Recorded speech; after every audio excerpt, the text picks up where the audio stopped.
اولا في البدايه كنشكروا 24 ساعه على الحضور ديالها وعلى حضورها كذلك في اطار التكوين اللي منظمه النقابه الوطنيه للاعلام والصحافه الالكترونيه بواتزم. والهدف ديالنا حنا كمنظمه الهلال الاحمر المغربي هو اننا هاد الصحفيين وهاد الاعلاميين انهم تيكونوا في تظاهرات ثقافيه فنيه رياضيه داخل الملاعب، وبالمرات تيكون واحد هاد الصحفيين ما عندهمش درايه بالاسعافات الاوليه لا قدر الله وقعت شي حادثه اثناء اما هو يتدخل كصحفي واما الا كان الصديق ديالو او الزميل ديالو في الصحافه.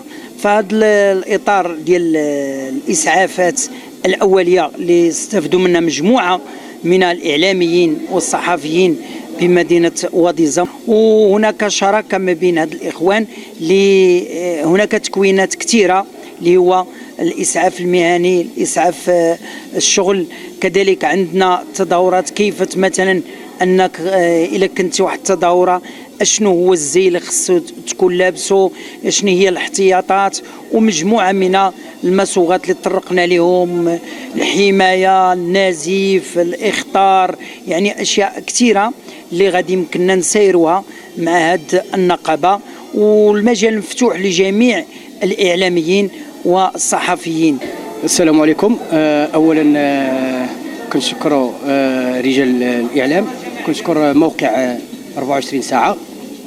اذا معكم وليد كاليش كاتب النقابه الوطنيه للاعلام للصحافه الالكترونيه فرع واديزم، المنضويه تحت لواء الاتحاد الوطني للشغالين فرع واديزم. هذه النقابه الله درناها نقابه فتيه هنا في واديزم، كتضم خيره المراسلين الصحفيين بالمدينه. اما بخصوص النشاط اللي درناه اليوم اللي هو عباره عن عرض او دورات تكوينيه في مجال الاسعافات الاوليه اللي درناه احنا كنقابه وطنيه للصحافه الالكترونيه فرع واديزم بالتنسيق مع الاخوه في الهلال الاحمر المغربي بواديزم ومؤسسه روافد. جاء هذه الدوره التكوينيه طلبا من الاخوه الاعلاميين هنا بالمدينه. علاش درنا هذه الدوره التكوينيه؟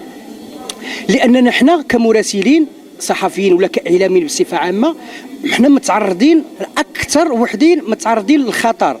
علاش؟ لاننا كنكونوا في التظاهرات الرياضيه، كنكونوا في مثلا المسيرات الاحتجاجيه ولا الوقفات الاحتجاجيه، دائما احنا كاينين في الساحه.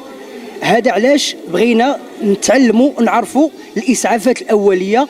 هذا هو الالمام خلاصه شامله على حساب هذا العرض هذا، وشكرا. بسم الله الرحمن الرحيم. اليوم هو واحد اليوم اقول انه متميز. عاش واحد اللحظه اللي هي متميزه جدا، لحظه ديال افتتاح واحد الدوره تكوينيه ديال اللي كينظمها الهلال الاحمر المغربي بالشراكه مع التنسيقيه ديال النقابه ديال الصحافه الالكترونيه في الفضاء ديال مؤسسه روافد للتعليم الخاص.